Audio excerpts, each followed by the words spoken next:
भागानगरचा राजांचा मुक्काम जवळजवळ महिनाभर झाला होता. राजांच्या कर्नाटक मोहिमेला कुतुबशहाने सर्व सहाय्य करण्याचे आश्वासन दिले होते. जिंजीपर्यंतचा सर्व मुलूक जिंकण्याच्या कामात कुतुबशहाने स्वतःचे सैन्य व मुख्यतः परदेशी गोलंदाजाच्या अंमलाखात्यातील त्यांचा तोफखाना दारुगोळ्यासह राजांच्या बरोबर द्यावा व स्वारीचा खर्च म्हणून रोजी 3,000 होऊन पुरवावे असा उभयतात तह झाला होता.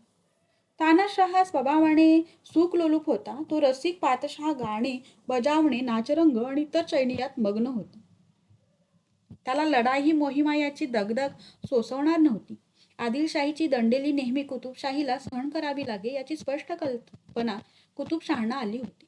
शिवाजीसारखा पराक्रमी राजाच कुतुबशाहीला वाचवण्यास समर्थ होता हे पातशहाने जाणले होते. त्यामुळे दक्षिणेकडील 3 पातशाहीची एकजूट मोगलांविरुद्ध करण्याचे राजांचे धोरण कुतुबशहाने मान्य केले. मादन्यांच्या मनात वेलूर व जुनी हिंदू सिंहासने याभोवती हिंदूंचाच अधिकार राहावा असे होते. गोवळकोंड्याच्या नावाने तो प्रदेश राजांनी जिंकल्यास आपोआप तो हिंदूंच्या कक्षेत राहणार होता. याच कारणासाठी राजांना सर्वतोपरी सहाय्य करण्याचे कुतुबशहाने ठरवले होते. कुतुबशहांचा व त्यांच्या वजिरांचा निरोप घेऊन राजांनी तेथून पुढे स्वारीवर जाण्याचा संकल्प केला व बादशहांचा निरोप मागितला. निरोप समारंभासाठी पातशहांनी खास दरबार भरवला. तानाशहांनी राजांच्या बरोबर आलेल्या सरदार माणकऱ्यांचे मुजरे नाव निशिवार घेतले. प्रत्येकाच्या दर्जानुसार अलंकार, वस्त्रे, हत्ती, घोडे दिले. निरोप घेताना दोघांची मने गहिवरली होती. तानाशहा राजांचे हात हाती घेत म्हणाले, ज्या निष्ठेने आपल्या वडिलांनी निजामशाही राखली त्याच प्रेमानं तुमचं आम्हाला सर्व प्रसंगी सहाय्य असावं. राजांनी पातशहाला आश्वासन दिलं, आमची मैत्री अभंग राहील. आम्ही स्वतःला जसे छत्रपती समजतो तसेच निजामशाहीचे प्रतिनिधी पण मानतो. आपली पातशाही वाढवावी, पठाणांना नेस्तानाबूत करावं, दक्षिणाची पतशाही दक्षिणेच्या हातात राहील ते करावं हेच आमचं ध्येय आहे. पातशहांनी राजांना अत्तर लावले. आपल्या हातांनी तयार केलेला विडा राजांच्या हाती दिला. राजांनी प्रेमभराने पातशहाचे हात दाबले. ते म्हणाले, हजरत, आपण निर्धास्त असा. प्रेमभरानं आपण विडा दिलात म्हणून नाकारीत नाही, पण या विड्याला आज किंमत नाही. आदिलशाही, कुतुबशाही आणि आम्ही मिळून जेव्हा मोगलांचा पराभव करू तेव्हाच या विड्याचा स्वीकार करण्यात आम्हाला आनंद वाटेल. ईश्वराची कृपा असेल तर तो दिवस फार लांब नाही. पातशहांनी तहाखेरीज 5 लक्ष होऊन राजांना दिले.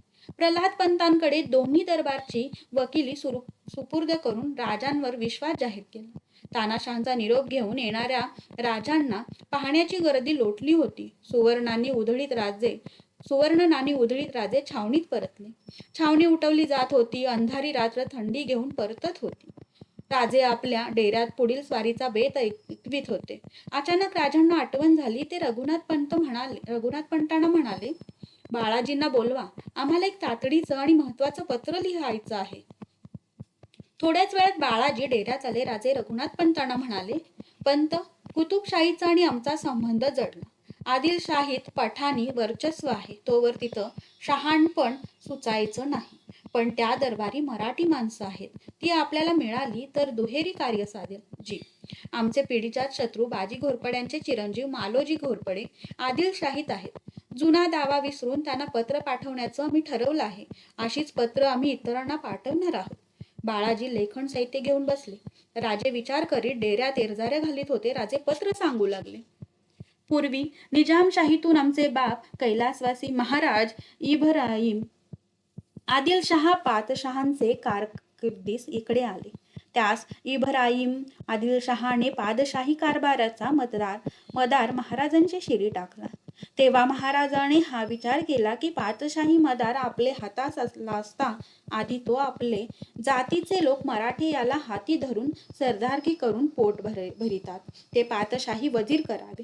पादशाही कामे याचकडून करून नामाशे होय. इज्जती थोर पात्रेत ते करावे म्हणून तुमचे बाजी घोरपडे सरदारकी करून होते. ते आणून पातशहा भेटून पादशाही वजीर केले. पातशहाने तुमचे चालवले. ऐशा 3 पिढ्या पादशहाच्या, 2 पिढ्या तुमच्या झाल्या. एशियास महाराजाने तुमच्या बापास इतके बरे केले हे स्मरण न धरून जेव्हा काही मुस्तफा खानने महाराजास दस्त करविले तेव्हा तुमचे बाप बाजी घोरपडे हमी होऊन महाराजास दस्त करून मुस्तफा हक्काचे हाती दिले. त्या दिवसापासून तुमच्या घराण्याचा दावा वाढत चालला. तो कित्येक झगडियात तुम्ही आमचे लोक मारले. आदी करून तुमचे बाप बाजी घोरपडे याला आमचे लोकी झगडियात मारले. ऐसा दावा परस्पर चालिला होता. एशिया सांप्रती राजकारण वर्तमान तरी दक्षिणेचे पातशाहातील निजामशाह, आदिलशाह, कुतुबशाह, त्यामध्ये निजामशाही पादशाही बुडाली ते समयी. निजामशाही उमदे वजीर होते. त्यांनी आदिलशाही दरगाहही रुजुवाती करून आपणास रोजगारास जागा केला. हाली आदिलशाही बेहलोल खान पठाणी घेतली. पादशाह लहान लेकरू नाव मात्र ते आपले कैदेत ठेवले आहेत आणि तख्त व छत्र व विजापूरचा कोट पठाणाने कबज केला आहे. काही गुबारून मिळाला नाही. एशियास दक्षिणचे पादशाहीच पठाण झाला हे गोष्ट बरी नव्हे. पठाण बळावला म्हणजे एका उपरी एक कुली दक्षियांची घरे बुडविल. कोणास तगो देणार नाही. असे आम्ही समजून हजरत कुतुबशाह पादशाह यासी पहिलेपासून रुजुवात राखली होती. जे काही आपले जातीचे मराठे लोक आहेत ते आपल्या कंटात घेऊन कुतुबशाहीस त्यांची रुजुवात करावी. दौलत देखावी. त्यांचे होते पादशाही काम घेऊन पादशाहाची पादशाही दराज करावी आणि तुम्हा लोकांच्या दौलताही चालेल घरे राहते ते करावे. आपल्या जातीच्या मराठी या लोकांचे बरे करावे हे आपणास उचित आहे. ऐसे मनावरी आणून तुमचा आमचा वडिलापासूनचा दावा वाढत आला तो आम्ही मनातून टाकून निष्कपट होऊन तुम्ही मराठे लोक कामाचे तुमचे बरे करावे असे म्हणी धरून हजरत कुतुबशाहच्या कौलाचा फरमान घेऊन पाठविला आहे. तरी तुम्ही कुलीन आमचा भरोसा मानून देखत पत्र हर एक उपाये पठाणापासून निघून मजल दर मजल भागानगरास आम्हापाशी येणे. एशियास तुम्ही कदाचित ऐसा विचार कराल की आदिलशाहीचे आपण दे पिढीचे वजीर आणि आता विजापुराकडून कुतुबशाहीचे राजे यांचे बोले कैसे जावे. विजापूर पठाणाते हातास गेले. आता आदिलशाही कैची. जरी पठाणाची चाकरी करून राहो म्हणाल तरी पठाण काही तुम्हास थोर दौलत देणार नाही. तुम्ही मराठे लोक आपले आहा तुमचे गोमटे व्हावे म्हणून स्पष्टच तुम्हास लिहिले असे. एविसी आम्हापासून अंतर पडे तरी व मागील दाव्याचा किंतु मनातून आम्ही टाकीला एविसी आम्हा श्री देवाची आण असेही तुम्ही निसंदेह होऊन येणे. आम्ही सर्व प्रकारे तुमचे गोमेंटे करावयाची अंतर पडून ने देऊन बहुत काय लिहिणे. दुसऱ्या दिवशी मालोजीरावांच्या पत्रावर सही शिक्का देऊन पत्र रवाना झाले. मग सर्व द्रव्य वस्त्र भाव बरोबर घेऊन राजे स्वारीस निघाले. मराठी फौजेबरोबर गोवळकोंड्याचा सेनापती मिर्झा महमद अमीन हा 4000 पायदळ 1000 घोडेस्वार व तोफखाना संगती घेऊन राजांच्या फौजेत सामील झाला. उगवत्या सूर्याच्या किरणप्रकाशात राजांनी भागानगरचा निरोप घेतला. राजांची फौज कर्नाटकाकडे जात होती. राजे मजल मारीत कर्नूल नजीक आले. कर्नूल पासून 10-12 कोसांवर तुंगभद्रेचा व कृष्णेचा संगम आहे. निवृत्ती संगम या नावाने हे तीर्थ ओळखले जाते. राजांनी त्या संगमावर जाऊन स्नान केले, दानधर्म केला. राजांचे लक्ष आणखीन एका अशाच पवित्र स्थळावर लागून राहिले होते. श्रीशैलाच्या दर्शनाची ओढ त्यांच्या मनाला लागली होती. श्रीशैल म्हणजे 12 ज्योतिर्लिंगांपैकी एक तीर्थ. निवृत्ती संगमावर स्नान करून राजे कर्नूलला आले. कर्नूल जवळ कृष्णापार होऊन राजे फौजेसह आत्मकूरला आले. राजांचा तळ आत्मकूरला पडला. तेथून श्रीशैलीची वाट होती. नील पर्वताच्या रांगांमध्ये वसलेले ते दैवत होते. वाट डोंगरदऱ्यातून निबिड वनातून जात होती. राजांच्या तळावर पुढे पाठवलेल्या नजरबाजांनी सर्व खबर आणली होती. अशा अवघड वाटेने सर्व फौज घेऊन जाणे कठीण होते. वाटेचा बंदोबस्त करण्यासाठी राजांनी नजरबाज कामकरी माणसे पुढे रवाना केली. काही फौज पुढे कर्नाटकात पाठवून बाकीची फौज आत्मकूरला ठेवण्याचा राजांनी निर्णय केला. आपल्याबरोबर निवडक माणसे व अश्वपत्वके घेऊन राजे श्रीशैलाच्या दर्शनाला निघाले. सरत्या थंडीच्या दिवसात राजे आपल्या अश्वपथकानिशी दौडते होत. चौफेर सुपीक सपाट भूमी आणि काळ्याभोर जमिनीच्या बांधाने सजलेली शेतवाडीची शिवारे दिसत होती. त्या विस्तीर्ण मुलखावर कुठेतरी तुरळक उभी टाकलेली बाभळीची बने, आंबा चिंचेची झाडे डोळ्यांना सुखवीत होती. माळ रानावर वसलेले एखादे गाव धुराचे वलय माथ्यावर घेऊन झाडीच्या कुशीत विसावलेले दिसे. कैक वेळा दौडणाऱ्या अश्वपथकाकडे कान टवकारून पाहणारे हरिणीचे कळप उभे टाकलेले दिसत. दुसऱ्याच क्षणी उंच उंच उशी घेत ती हिरणे नाहीशी होत. 2 प्रहरचा विसावा घेतल्यावर भर उन्हात दौड सुरू झाली. बरेच अंतर गेल्यावर अचानक बाळाजींनी राजांचे लक्ष वेधले. क्षितिजाच्या कडेला निळसर रेषा दिसत होती. रघुनाथ पंत म्हणाले, महाराज, नीलमलई पर्वताच्या रांगा. राजांनी हात जोडले. त्यांनी परत घोड्याला टाच दिली. हळूहळू सृष्टीचेही रूप बदलू लागले. तुरळक वनश्री दाट बनू लागली. पर्वताचे रूप स्पष्ट होऊ लागले. झाडीने व्यापलेला तो आडवा पसरलेला पर्वत पाहून राजांचे मन प्रसन्न झाले. आपल्या मुलखाची त्यांना आठवण झाली. कर्नाटकात उतरल्यापासून गेल्या कित्येक महिन्यात राजे नुसती सपाट भूमी पाहून कंटाळले होते. नीलमलई पर्वताच्या दर्शनाने राजांना आपला 12 मावळचा मुलूक आठवला. चारी बाजूंनी आकाशाला भिडलेला सह्याद्रीच्या कुशीत निर्धास्त बनलेला रायगड आठवला. नीलमलई पर्वताला सुरुवात झाली. राजांनी सर्वांना त्या पवित्र भूमीत शिकार न करण्याची आज्ञा केली. मार्ग अक्रमावा तशी विरळ झाडी दाट बनत होती. साग, सावर, शिसवा यांचे उंच गेलेले शेंडे, मधून मधून दिसणारी चंदनाची झाडे नाना रंगाच्या फुलांनी बहरलेल्या जाळ्या वसंताचे आगमन सूचित करीत होत्या. नव्या पालवीने नटलेले ते रान अनेक पक्ष्यांच्या आवाजांनी भरून गेले होते. राजांच्या पथकांना टेहळेकरी भेटत होते. ते मार्ग दाखवित होते. राजे सायंकाळच्या वेळी पर्वत माथ्यावर आले. समोरचे दृश्य अलौकिक होते. मावळत्या सूर्यकिरणात समोर नीलमलई पर्वताच्या रांगा दिसत होत्या. पठारावर मोकळ्या जागेत 2-3 तंबू उभारले होते. राजांचा मुक्काम तेथे होणार होता. रात्र पडली. शेकोट्या पेटल्या. तंबूच्या भोवती अश्वपथके विसावली. जागते पहारे सुरू झाले. साऱ्या रानावर चांदणे पसरले होते. राजे आपल्या तंबूत विसावले होते. झालेल्या घोडदौडीने त्यांना खूप थकवा आला होता. वन्य श्वापदे, राष्ट्रपक्षांचे रानावर उठणारे आवाज ऐकत राजे निद्राधीन झाले. पहाटेला पक्ष्यांच्या आवाजाने सारे रान जागे झाले. सूर्योदयाला राजांनी मार्ग आक्रमायला सुरुवात केली.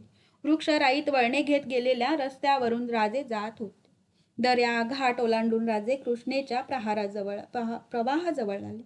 2 उतुंग पर्वतांच्या खोल दरीतून कृष्णा वाहत होती.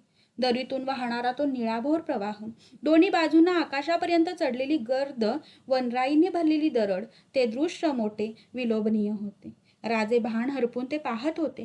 कृष्णेकडे जात असता ठायी ठायी ढासळलेले बुरुज, तट यांच्या खुणा नजरेत येत होत्या. कृष्णेच्या उतारावर राजांची माणसे वाट पाहत होती. उतारावर राजे कृष्णापार झाले. समोरच्या डोंगर माथ्यावर श्रीशैल होते. रघुनाथ पंत राजांना म्हणाले, महाराज, या ठिकाणाला नीलगंगा म्हणतात. या ठिकाणापासून पाताळगंगेपर्यंत कृष्णा उत्तरवाहिनी झाली आहे. हे तीर्थाचे ठिकाण आहे. राजे निश्चल नजरेने प्रचंड शिलाखंडातून खळखळत जाणारे निळेभोर पात्र निरखित होते. पंत, ज्यांनी ह्या जागेला नीलगंगा नाव दिले असेल ते केवढे रसिक. आमचे संस्कृत कवी खरोखरच थोर. माणसाच्या देण्यापेक्षा देवाचं देणं त्यांनी खूप पाहिलं. त्यांनी नक्षत्रांची वर्णनं केली, मृगाच्या धारा सांगितल्या, एका नदीचं वाहणारं पात्र, पण त्याचे बदलते रंग देखील टिपले. पंत, या जागी आपण स्नान करून मगच देवदर्शनाला जाऊ. राजे स्नानाच्या तयारीनिशी नीलगंगेत उतरले. त्या प्रवाहात त्यांनी स्वतःला झोकून दिले. राजे मनसोक्त पोहत होते. राजांना इतके सुंदर पोहता येते हे रघुनाथ पंत प्रथमच वाहत होते. सर्वांची स्नाने झाली. पंतांनी सांगितले, महाराज, आपण सुरेख पोहता.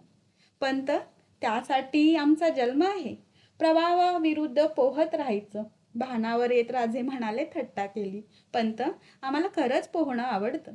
संधी मिळेल तेव्हा आम्ही बाणकोटाला पोहायला जात होतो. समुद्र स्नानासारखं सुख नाही, पण स्वतःची हौस पुरवीत बसण्या इतकी आम्हाला उसंत मिळालीच नाही. राजे कपडे करून तयार झाले. सूर्य मध्यान्हाकडे चढत होता. राजांचे लक्ष समोरच्या भव्य दृश्यावरून फिरत होते. राजांनी विचारले, पंत, ते काय? महाराज, ते जुन्या किल्ल्यांचे अवशेष आहेत. असाच दुसरा किल्ला इथं आहे. कुणी बांधले हे किल्ले? महाराज, इथून नजीकच असलेल्या पाताळगंगेच्या वरच्या अंगाला कृष्णेच्या दोन्ही काठांमध्ये सम्राट चंद्रगुप्तांचा प्रदेश होता. त्या साम्राज्याचे अवशेष आजही दिसतात. राजे खिन्न झाले. पंत, एवढं मोठं साम्राज्य काय झालं त्याचं? हे पडके अवशेष, हे ढासळलेले बुरुज, हेच ना त्यांचं रूप? कालाय तस्मे नमः. राजांचे सारे भाव क्षणात पालटले. एक कसली तरी सूक्ष्म वेदना त्यांच्या चेहऱ्यावर तरळू लागली. स्नानामुळे ओले झालेले, मागे परतवलेले, मानेवर रुळणारे केस, कपाळी शिवगंध, अंगात पांढरा शुभ्र अंगरखा आणि पायात तंगविजार परिधान केलेले राजे वेगळेच भासत होते. स्वतःशीच बोलल्यासारखे राजे सांगत होते, या पृथ्वीवर जे जे जड आहे तेथे नाशवंत आहे. हा सृष्टीचा नियम, त्याला अपवाद नाही.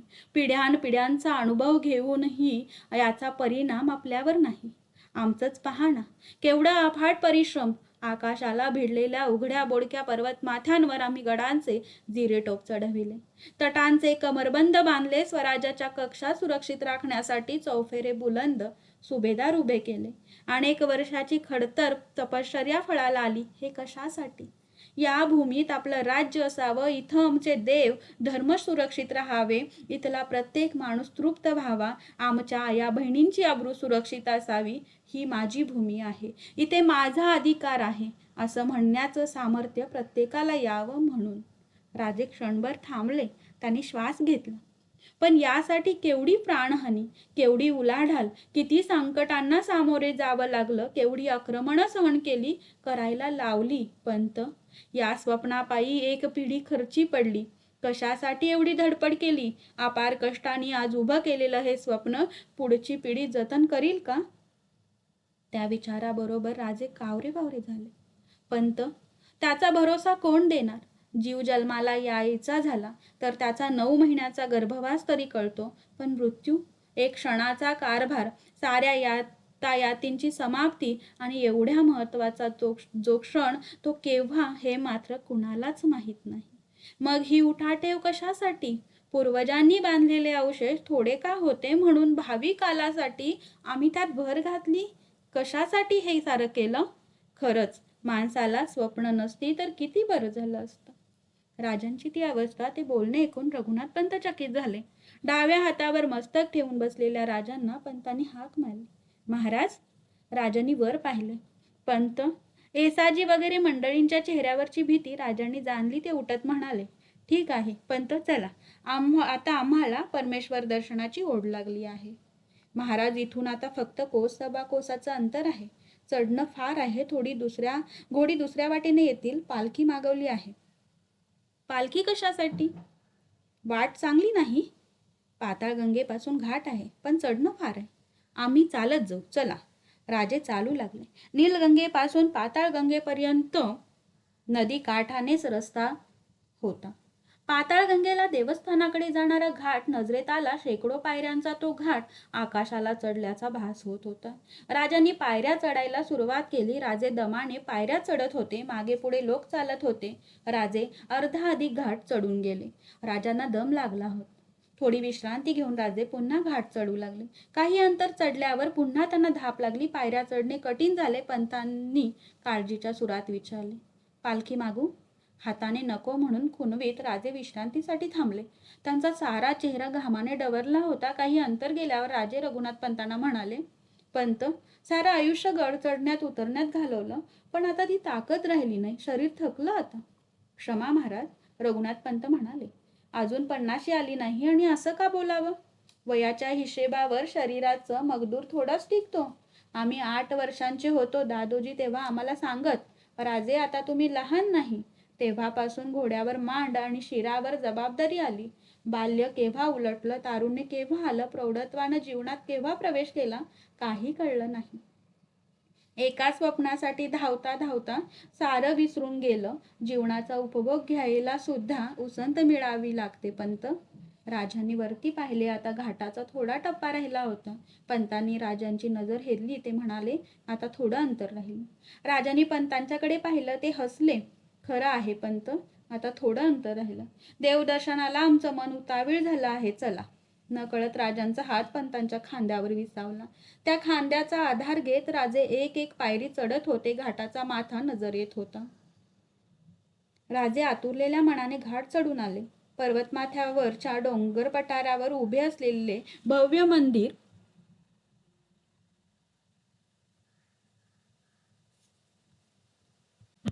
राजांच्या डोळ्यात भरली.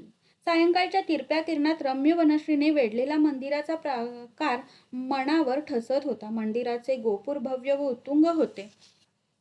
राजांच्या पुढे गेलेले बाळाजी, जनार्दन पंत, सोमाजी नाईक ही मंडळी सामोरी आली. मंदिरापासून थोड्या अंतरावर राजांसाठी खास डेरा उभारला होता. 4-5 तंबू आजूबाजूला विखुरले होते. मोकळ्या जागेवर पागा सजली होती. महादेव समोर आला. त्याने मुजरा केला. महादेव, केव्हा आलास? 2 दिवस झाले. सर्व व्यवस्था लागलेली दिसते. जी. बाळाजी, देवदर्शन आटोपून आपण डेऱ्याकडे जाऊ. राजे सर्वांसह देवळाकडे जात होते. देवळाच्या गोपुरावर शिल्प दिसत होते. मंदिराचा तट 1.5 पुरुष उंचीचा ताशीव दगडांचा होता. रामायण महाभारतातील प्रसंगाच्या शिल्पांनी तो तट भरून गेला होता. राजांच्या स्वागतासाठी मंदिराचे पुजारी सामोरे आले. राजांनी त्यांना अत्यंत नम्र भावाने वंदन केले. राजांनी आवारात पाऊल टाकले आणि ते तेथेच थबकले. समोरचे दृश्य मनावर दडपण आणीत होते. जवळजवळ 300 गज रुंद आणि 500 गज लांब असे त्या मंदिराचे आवार होते. चारही बाजूंनी प्रशस्त ओवऱ्या होत्या. त्या ओवऱ्या उत्कृष्ट शिल्पांच्या कमानी खांबांनी नटल्या होत्या. जिकडे दृष्टी फेकावी तिकडे सुबक शिल्प नजरेत भरत होते. त्या भव्य आवारात श्रीशैल मल्लिकार्जुनाचे प्रचंड देवालय उभे टाकले होते. मंदिराच्या समोरच्या चौकात 1.5 पुरुष उंचीचा अखंड दगडातून कोरलेला नंदी दिसत होता. भूलोकीच्या कैलासातच आपण उतरलो आहोत असा भास राजांना झाला. राजांनी मंदिरात प्रवेश केला. त्यांची नजर गाभाऱ्यावर स्थिरावली होती. गाभाऱ्यात नंदादीपाच्या शांत प्रकाशात ते दिव्य शिवलिंग उजळून निघाले होते. सुवर्णागाच्या 5 फणांनी लिंगावर छत्र धरले होते. अभिषेक कलशातून थेंबाथेंबाने शिवलिंगावर पाणी पडत होते. त्या सुबक पिंडीवरील शिवगंधाने त्यांच्या सौंदर्यात गांभीर्य ओतले होते. त्या दर्शनाने राजांचे मन उजळून आले. त्यांनी देवापुढे साष्टांग दंडवत घातला. राजे उठून उभे राहिले तेव्हा त्यांच्या डोळ्यातून अश्रू वाहत होते. आजूबाजूचे लोक पाहत आहेत याचेही त्यांना भान राहिले नव्हते. देवदर्शन करून राजे मंदिराच्या बाहेर आले. पुजारी सांगत होते, हे स्थान पुराणकाळपासून प्रसिद्ध आहे. शैलदान तपश्चर्या करून श्री शंकरांना प्रसन्न करून घेतलं. त्याच्या वरानं शैलदाला 3 मुलं झाली. ती 3ही मुलं शिवभक्त होती. ज्येष्ठ पुत्र नंदीनं आपल्या तपश्चर्येने शंकराला प्रसन्न करून घेतलं आणि तो शिवाचं वाहन नंदिकेश्वर बनला. दुसरा पर्वत त्यानं देवांना प्रसन्न करून घेऊन देवांनी आपल्या मस्तकी वास्तव्य करावं अशी इच्छा व्यक्त केली. पर्वत बनला आणि दिल्या वचनाप्रमाणे शंकरांनी तिथं वास्तव्य केलं. मंदिराच्या मागे असलेल्या दुसऱ्या देवालयापाशी राजे आले. राजे कुलस्वामींचे दर्शन घेऊन तृप्त झाले होते. आता दर्शन घडणार होते भवानी मातेचे. तिचे नाव होते ब्रह्मरांबा. पुजारी सांगत होता, महाराज, या देवालयाचा जीर्णोद्धार विजयनगरचे सम्राट कृष्णदेवराय यांनी केला. या देवीला भ्रमरांबा म्हणतात. त्यालाही तसंच कारण आहे. महिषासुराचा वध करीत असता देवीच्या गळ्यात कमळांचा हार होता. त्या सुगंधानं मोहित झालेले भ्रमर त्या हाराभोवती गुंजारव करीत होते. त्यामुळे देवीच्या रूपाला भ्रामरी हे नाव पडलं. राजांनी अत्यंत श्रद्धायुक्त अंतकरणाने देवीचे दर्शन घेतले. राजे मंदिराच्या बाहेर आले. सूर्य मावळला होता. चांदण्याच्या उजेडात मंदिर उजळत होते. मंदिरातून फिरत राजे ओवऱ्यांच्या जवळ आले. धीर करून रघुनाथ पंत राजांना म्हणाले, आता डेऱ्याकडे चलावं, रात्र झाली. नको पंत, आम्हाला इथंच राहावंसं वाटतं. आयुष्यभर ज्या स्थळाचा आम्ही शोध करीत होतो ते स्थळ सापडल्यासारखं वाटतं. आम्ही इथे ओवरीवरच राहू. पण महाराज, 2 दिवसांनी चैत्री पौर्णिमा आली. इथं यात्रा भरते, गर्दी होईल. मग त्यात काय बिघडलं? देवीच्या दारी येणारे सारेच भक्त. ही काय कुतुबशाहींची भेट आहे की इथं मानापमान लक्षात घ्यावा? आमची व्यवस्था इथंच करा. इथून आता नजर हलवावी असं वाटत नाही. साऱ्यांचा नाईलाज झाला. धावपळ सुरू झाली आणि ओवऱ्या झाडून स्वच्छ करून राजांची बिछायत अंथरण्यात आली. सारी गडबड चालू असता राजे मात्र एका खांबाला टेकून डोळे मिटून बसले होते. येसाजी, बाळाजी, मानाजी राजांचा फलाहार घेऊन आले. रघुनाथ पंत म्हणाले, महाराज, दूध फळं आणली आहेत. म्हणत राजांनी डोळे उघडले. रघुनाथ पंतांच्यावर राजांची नजर स्थिर झाली. पंत, मला भूक नाही, तुम्ही जेवून घ्या. साऱ्यांनाच काही कळत नव्हते. राजांचे रूप वागणे अगदी निराळे बनले होते. कोणी जेवायला गेले नाही त्याचे भान राजांना नव्हते. ते नुसते बसून होते. मध्येच त्यांनी डोळे उघडले. सर्वांवर नजर फिरवली. बाळाजी, पंत, येसाजी, तुम्ही आजवरच्या साऱ्या आज्ञा पाळलात. आता एक आज्ञा केली तर एकाल, आमची इच्छा पुरवाल? महाराज, शंका का आली? येसाजी म्हणाला, बोला महाराज, तुम्ही सांगावं, आम्ही ऐकावं. शब्द बोलता येतात, ते पाळणं फार कठीण असतं. तानाजी असंच बोलून गेला, शब्द पाळला, पण परत तो दिसला नाही.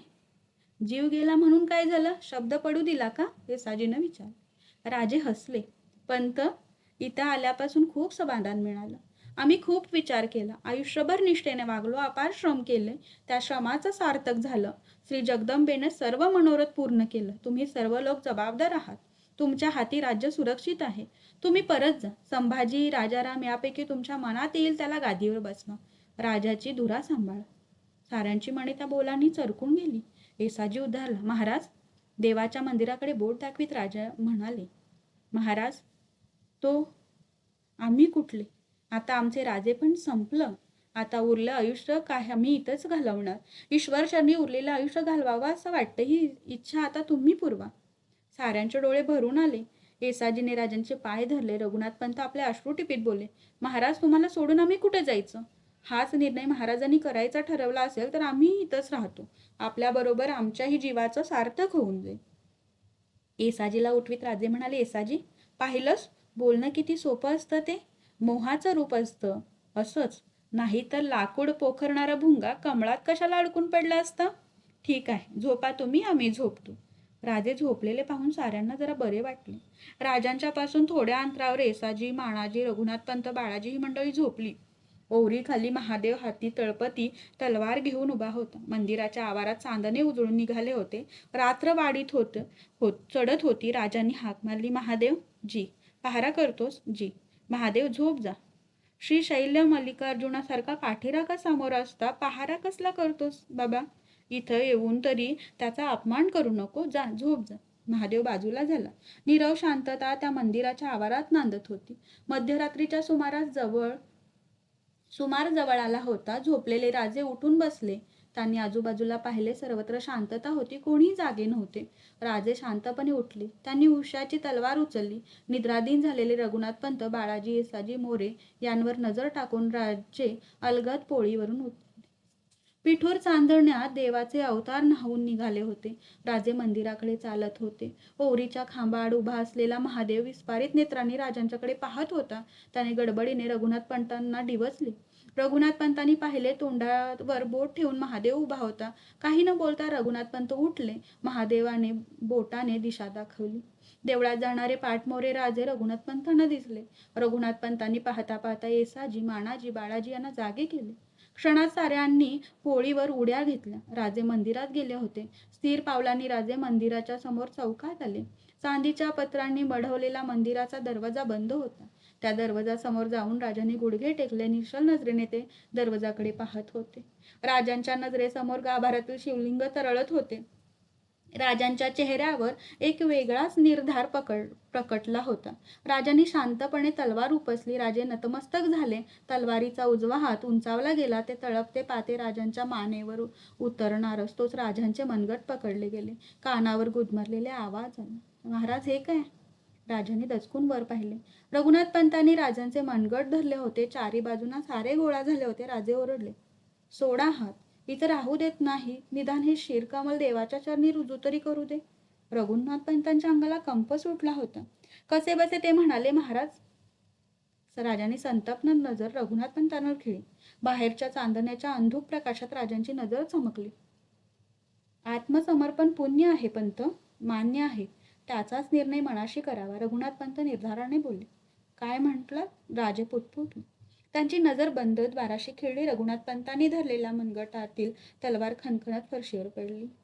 राजे तसेच बसून होते. सर्वांगाला कापरा सुटलेला. घडलेल्या प्रसंगाने सुन्न झालेली मंडळी मंदिराच्या चौकाच्या चारही बाजूंना राजांवर नजर ठेवून उभी होती. राजे निश्चल नजरेने देवाचा बंद दरवाजा पाहत होते. हे बंद दरवाजे उघडणार केव्हा? एक दरवाजा उघडावा तर दुसरा बंद दरवाजा आत दिसतो. हे दरवाजे उघडण्याचे संपणार केव्हा? तेव्हा अंतिम दरवाजा उघडला जाईल. तेव्हा धीट मनानं गाभाऱ्यात प्रवेश करता येईल का? मग हातची तलवार गळून का पडली? खरं कोणतं आणि खोटं कोणतं? मनाची तगमग का उडून राहिली आहे? कुतुबशाहीच्या ऐश्वर्य संपन्न सुखोपभोगात असताही मन उदास का होतं?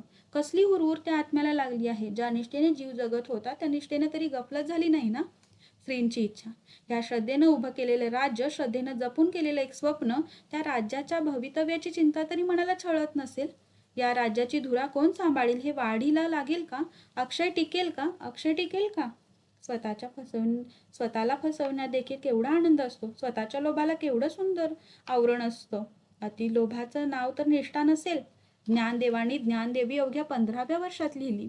माणसाला त्याचा धर्म कळावा, सहज समजावा म्हणून गीता मराठीत आणली. ती शिकवण माणसांना दिली. तिचं पुढं काय झालं याची चिंता त्यांनी कुठे केली?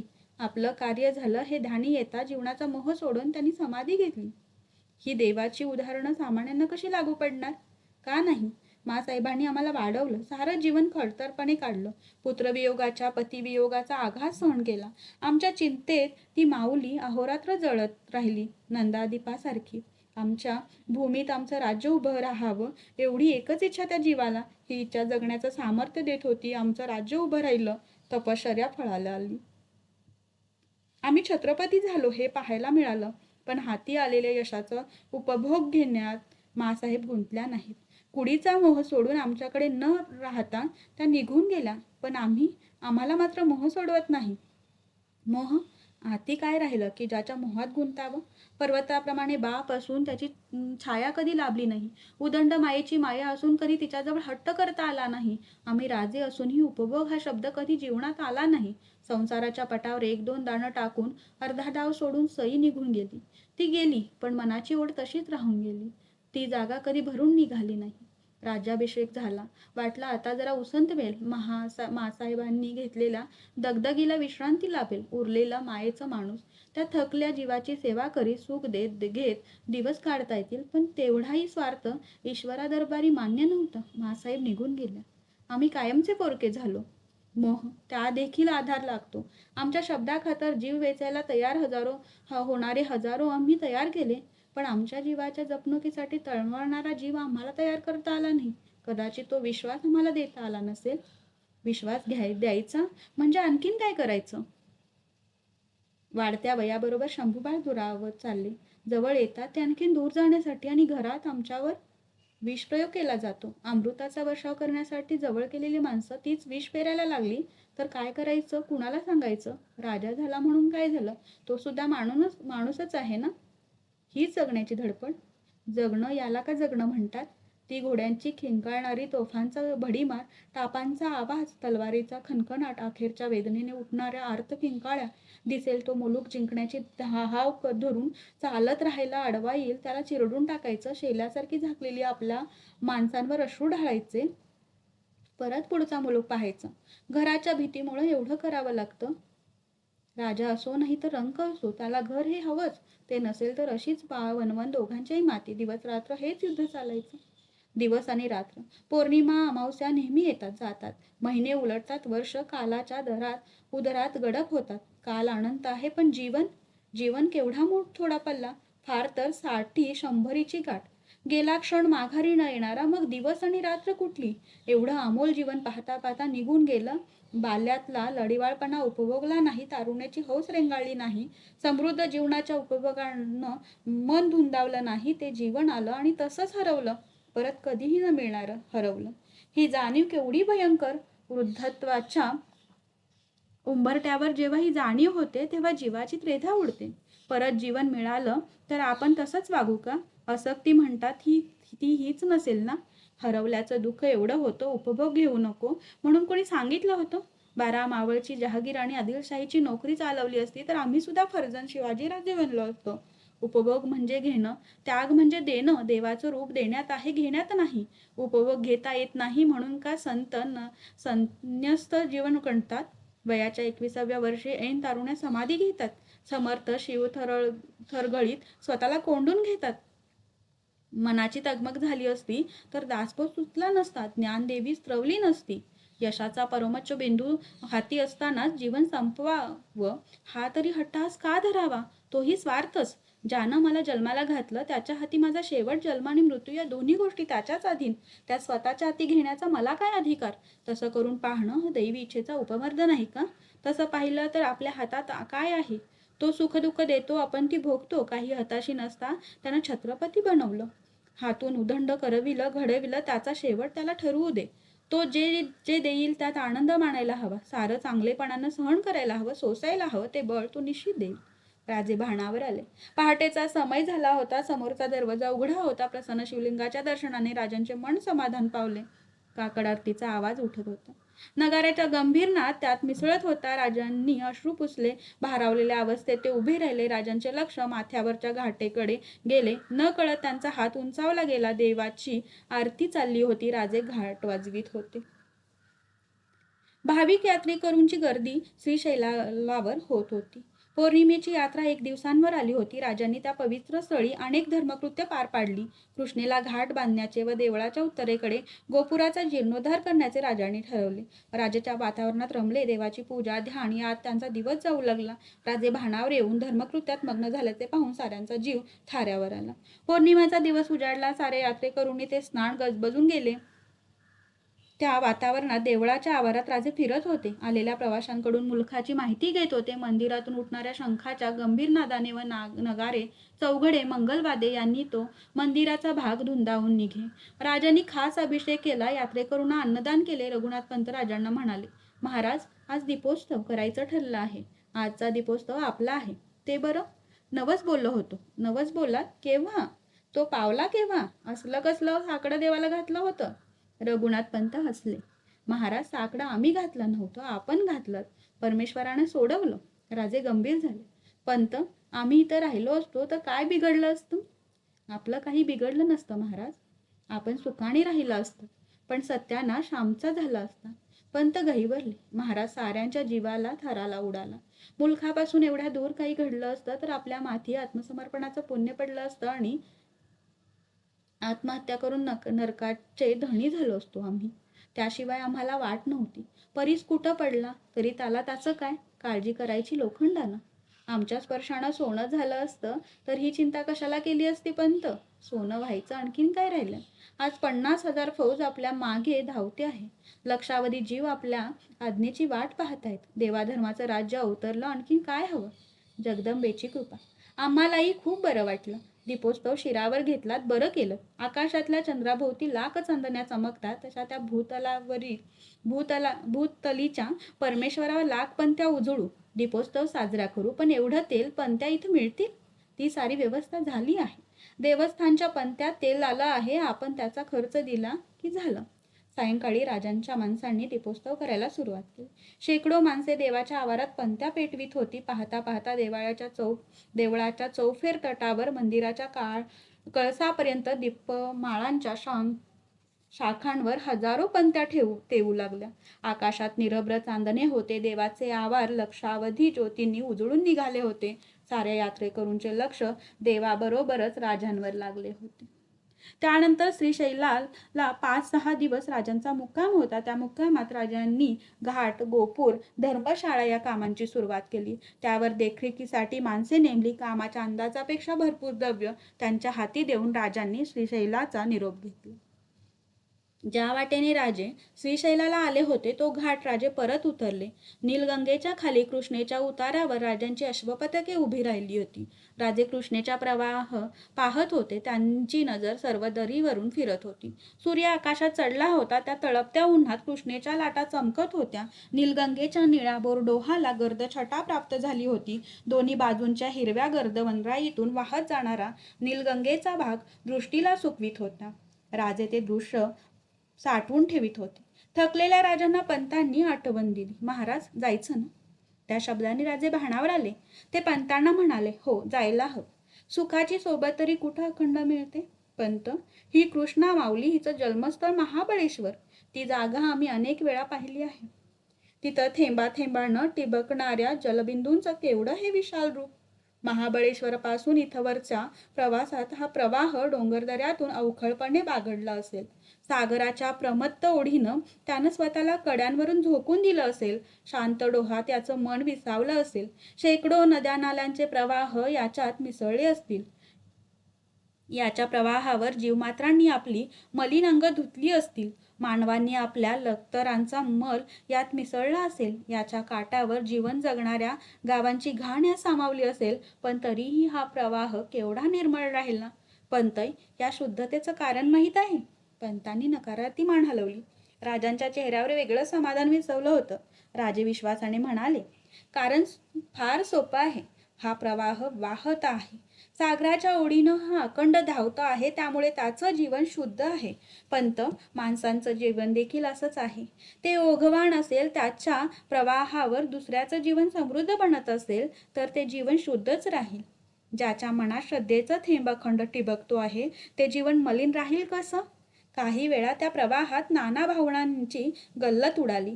बळावलेल्या वासनांचा कल्लोळ उचलला तरी ते जीवन शेवटी निर्मळच राहील. सागराच्या विशाल रूपात त्याचा शेवट झाल्याखेरीज राहणार नाही. त्याच्या नशिबी लिहिलेलं जीवन तृप्तीचं श्रेय कोणीही राहून घेणार नाही. समृद्ध सफळ जीवनाची खूण सांगणारी ही कृष्णा, तिला आमचे शतशः प्रणाम. राजांनी कृष्णेला हात जोडले आणि ते आपल्या घोड्यावर स्वार झाले. राजे कृष्णापार होत होते. त्या टापांच्या पावलांखाली पाण्याचे तुषार उडत होते. क्षणभर कृष्णेचा प्रवाह खंडित झाल्याचा भास होत होता.